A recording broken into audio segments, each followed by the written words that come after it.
Now I can assemble the K32 and K33, the first element. And similarly, by this logic, K32 would go to the third equation. Okay. So, we are talking about the third equation, and 2 would give me the first. So, this is where it would go, K32 for the first element, and the K33 would actually go over here.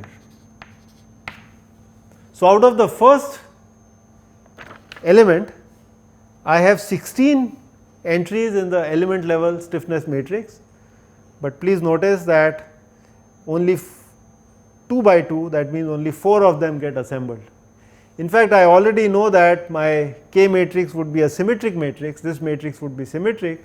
So, I actually need not assemble both of them, I can assemble only one of them, either this or this.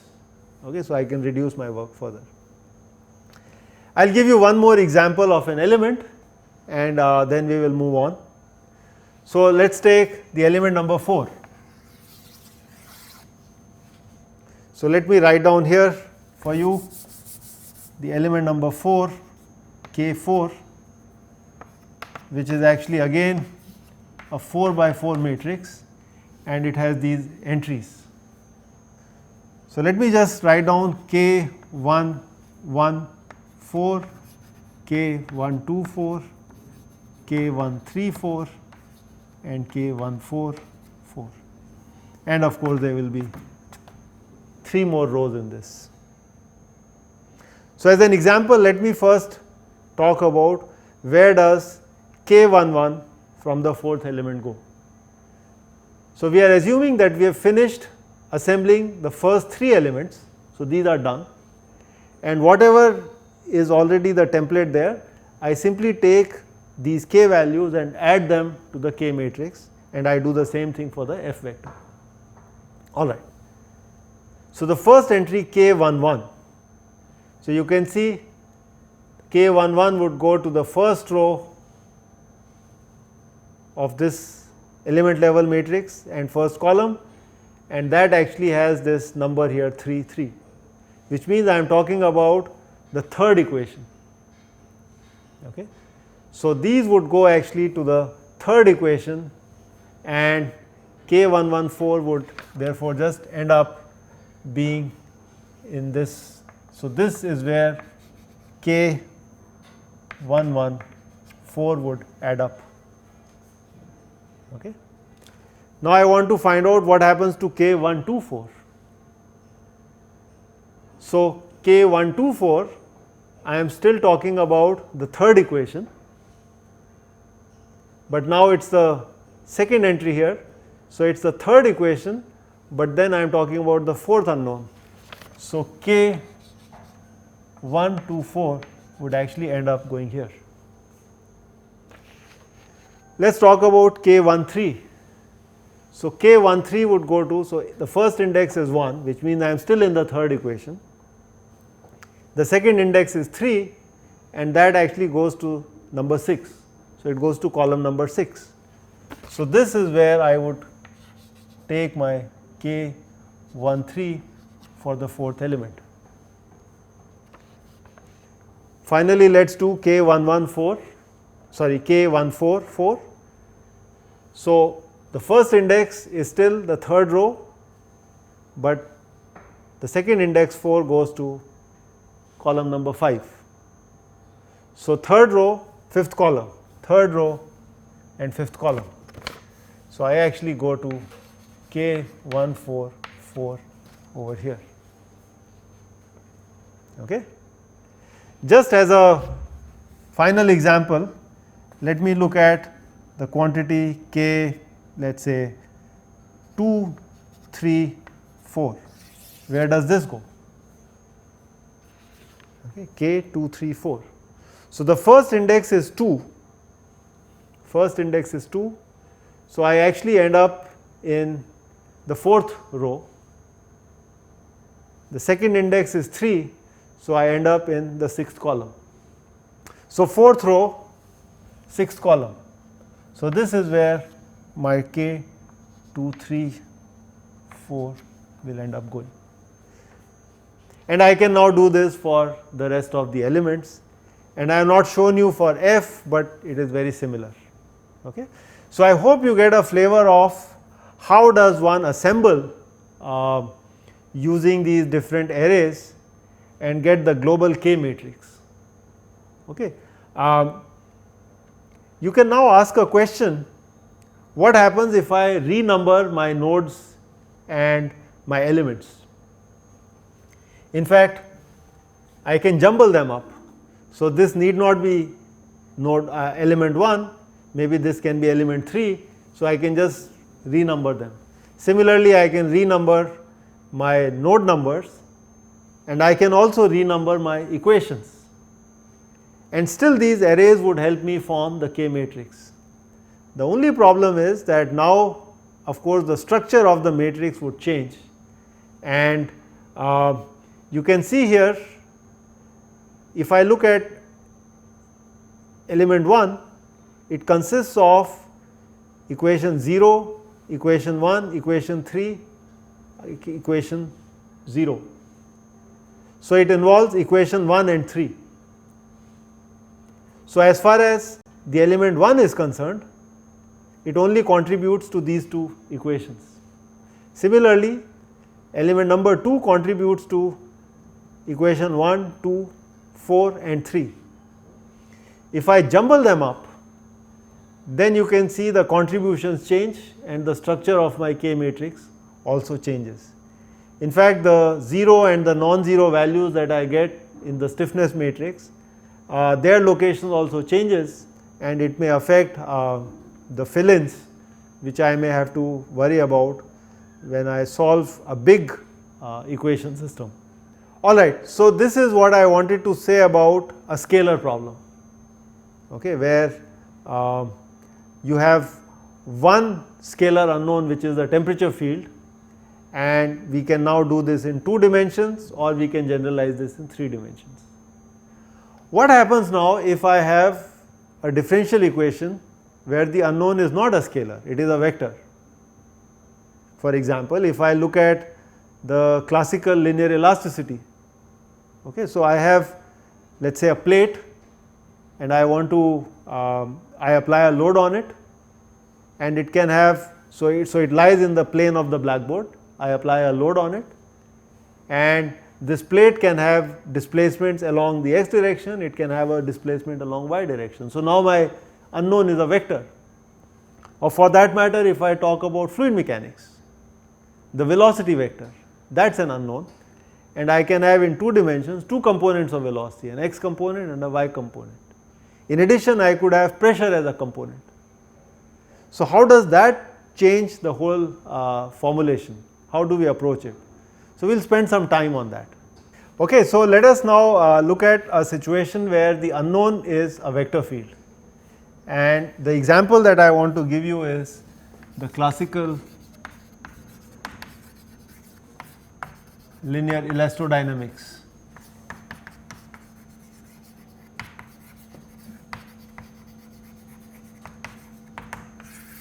We can also consider a fluid flow, which is very similar, but there we talk about the velocity field, which is in some sense time dependent. So, I want to first keep it to structural mechanics. So, we will talk about a stress tensor. So, sigma is a stress tensor. I hope you are all familiar with what is a stress tensor. So, like a vector quantity has one component referring to a direction, a tensor especially of order 2 would have 2 indices. So, I could write sigma with these notations, sigma ij, it has 2 indices I and j, and in terms of stress, I denotes the face and j denotes the direction. Okay. I will not say too much more about it, you can read it up. So, that is the stress tensor, and we are going to talk about ui or simply u as the displacement, and this is of course a vector. And in the index notation this would be ui. So, if I am talking about 2 dimensions, then there are 2 components. In 3 dimensions there would be 3 components. Likewise, as far as the stress tensors is concerned, in 2 dimensions this consists of 4 components, and in 3 dimensions there would be 9 components. Both I and j would go from 1 to 3. Let me talk about a body force, and in terms of index notation I have Fi. I will also talk about my strain tensor, and this again has 2 indices I and j.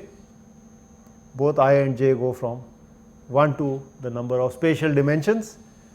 In 2D that would be 1 through 2, and in 3D it would be 1 through 3. We are going to define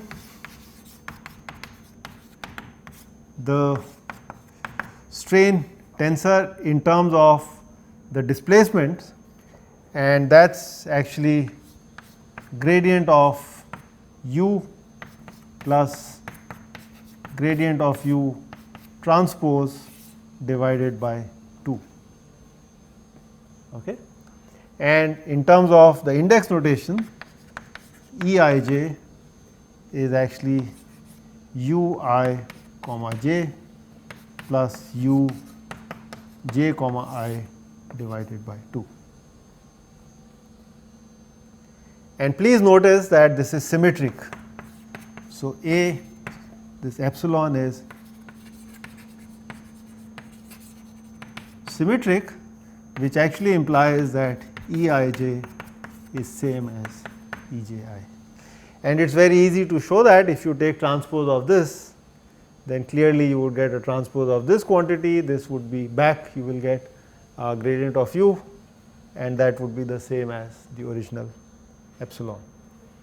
Okay, so the definition of the strain tensor can be written in terms of the gradient of the displacement vector.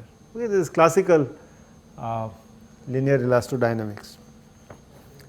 Now we will propose the generalized Hooke's law.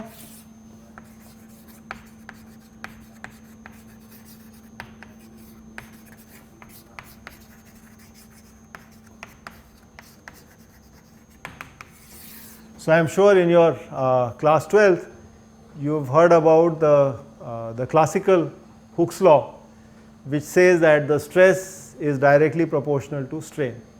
So, I take a wire, I apply a load on it, and the strain that the wire would go through is related to the stress that it experiences, and there is a linear relationship. In multi dimensions, it can be, this law can be generalized, and we can simply write this as the sigma, which is the stress tensor, is actually C times epsilon, where C actually corresponds to the elastic coefficient tensor. And in terms of index notation, I can write this as sigma ij is actually C I j k L times E k L. Okay. So, this is a 4th order tensor. It has 4 indices. In fact, in 3 dimensions, these would be 9 quantities, but of course it is symmetric, so you are only talking about 6. Similarly, the strain tensor, you are only talking about 6 components, although it has in general 9 components. And this one, all these quantities go from 1 to 3. Okay. So, you can see this has about 81 components. So, it's a very general coefficient tensor. But then one has symmetries and one can use those and simplify that. In general, C is a function of x. That means the elasticity coefficient tensor, it can vary from one location of the material to the other. So that kind of a material is called non-homogeneous.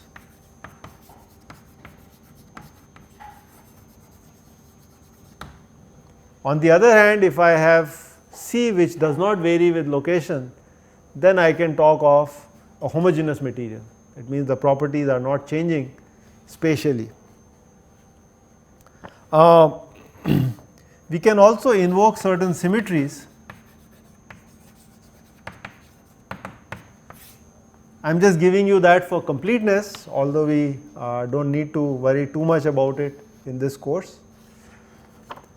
So there are some major symmetries where Cij KL is actually equal to C KL and Ij. So this is a major symmetry.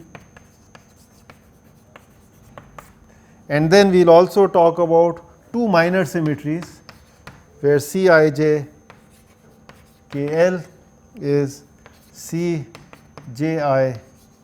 KL and Cij KL is equal to Cij Lk. So these are both minor symmetries. Notice here we have switched the first, second and third 4 index, whereas in the minor symmetries we have switched first only the first and second index, and in the second occasion we have switched the third and fourth index. Okay. So we can reduce the number of variables in these coefficient tensors by using these symmetries. Okay, in terms of what happens in fluid mechanics, of course we will look at those equations later on, but let me just give you a preview. In fluid mechanics, there is a stress tensor and it is also symmetric. Instead of the displacement, now you are going to have rate of displacement, which is the velocity. So your unknown would be in terms of a velocity vector, not a displacement vector. You would still have a body force, and instead of strain, we will talk about a strain rate. So here instead of displacement we have a displacement rate, and here instead of strain we have a strain rate. Everything else remains the same. This can be generalized quite more, it can be simplified even further. So we will have different kinds of fluids, and the most commonly used model is that of a Newtonian fluid. So the Newtonian fluid says that the stress tensor is actually directly proportional to the rate of strain tensor, and you would get some kind of a coefficient of viscosity. Okay, so we will look at that. So in some sense the linear elastodynamics is more general than the fluid mechanics that we are going to look at a few sessions later. Okay, what about now the boundary conditions? So that becomes very interesting, because we have talked about the Neumann conditions and the Dirichlet boundary conditions. Now we have a vector unknown. Okay, so the boundary conditions also have to be talked about for each component of this unknown. So we will now do the following. So we will say that the generalization of boundary splitting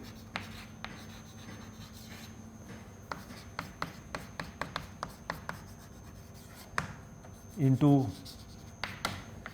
gamma g and gamma h is done for each degree of freedom.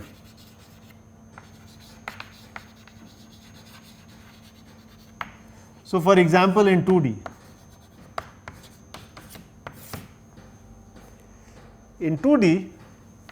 my vector u, the displacement, consists of two components, u1 and u2. If you are more comfortable with ux and uy, you can use that notation, or some people also call this as u and v. It's the same thing, just a notation. So I could have a boundary condition, a set of boundary conditions on u1 and another set of boundary conditions on u2. Okay. So what I do now is I take the domain. So this is my domain omega and the boundary is gamma,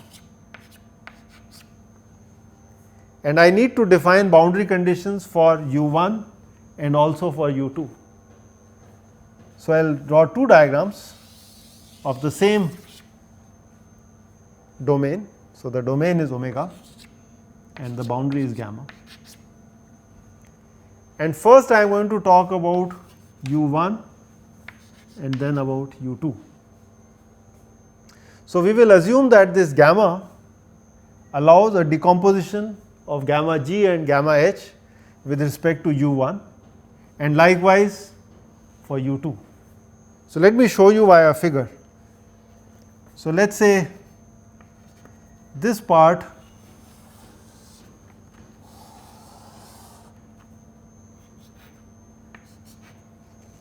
is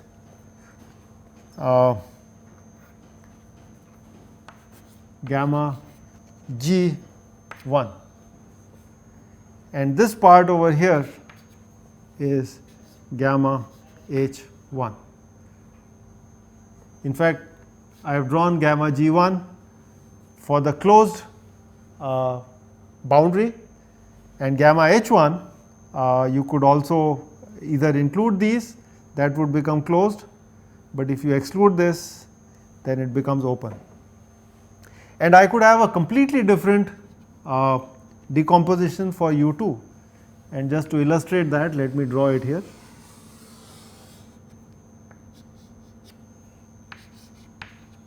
So this is gamma g2 and possibly this is gamma h2. Okay. So the same domain and the same boundary gamma has this decomposition for the first degree of freedom and yet another decomposition for the second degree of freedom. And I am going to assume the following, that gamma is actually gamma g1 union gamma h1, this is, and it is also gamma g2 gamma h2. I am also going to assume that gamma g1 and the intersection of gamma h1 is a null set. Similarly, gamma g2 and gamma h2, their intersection is a null set. This is an example I have given you in 2 dimensions. If we were to generalize this to 3 dimensions, then of course possibly I would have 3 components of u, and I would have to decompose my boundary with respect to u1, u2 and u3. Okay.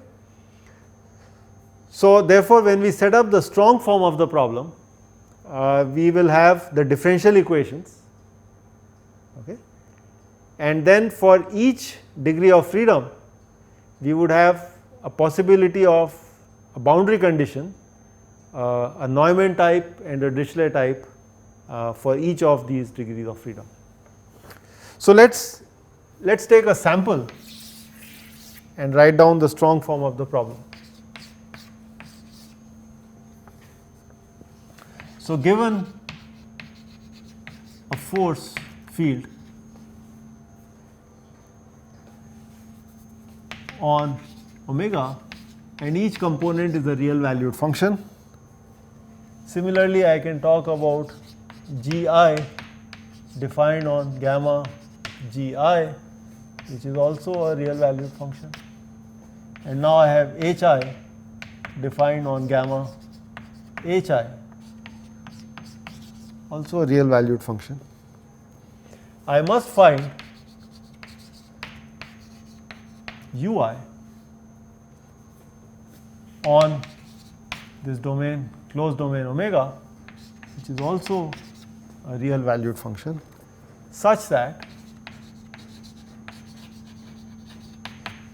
I satisfy a differential equation, and this differential equation is sigma I j comma j plus f of I is 0 on omega. And further I have boundary conditions that ui is equal to gi on gamma gi, and I have a Neumann condition which is sigma ij times nj is equal to h I on gamma hi. So this is the strong form of the problem where my unknown is a vector. Okay. Let me show you what happens if we want to write this in the vector notation as opposed to an index notation. Then obviously this f that I have written here becomes a vector. It is still defined on omega, but now it has a vector. So I am going to write it that the vector has that many components in the real space. Okay. Similarly, my g would now become a vector.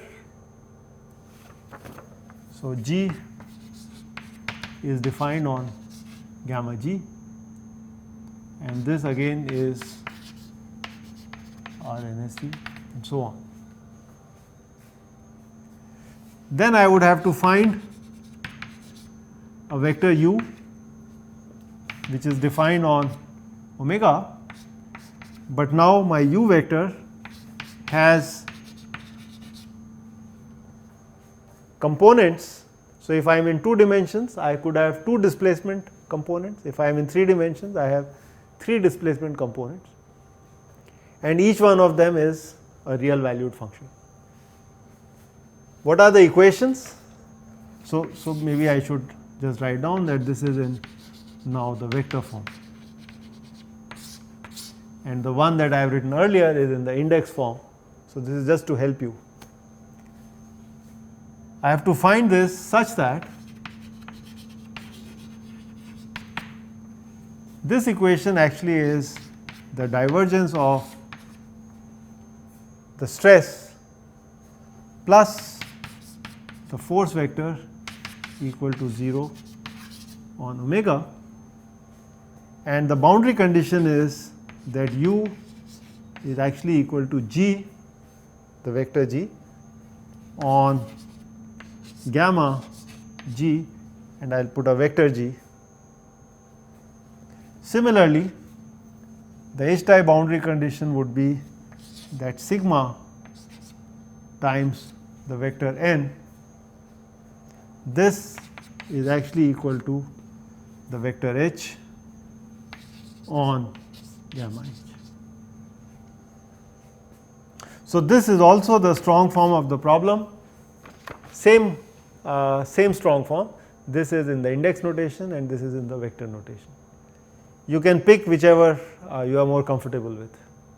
Okay. Now we are going to propose the weak form of this strong form, and of course I am not going to go into the details of showing you the equivalence. I will simply state that whatever weak form we write, it is possible to show that it is equivalent to this strong form, and then using that we are going to build a Galerkin finite element method, and then I am going to show you how to manipulate the arrays that we have proposed for example the ID array and the LM array to be able to assemble the matrices and what are their structure. So, we will do that in the next session. Thank you very much.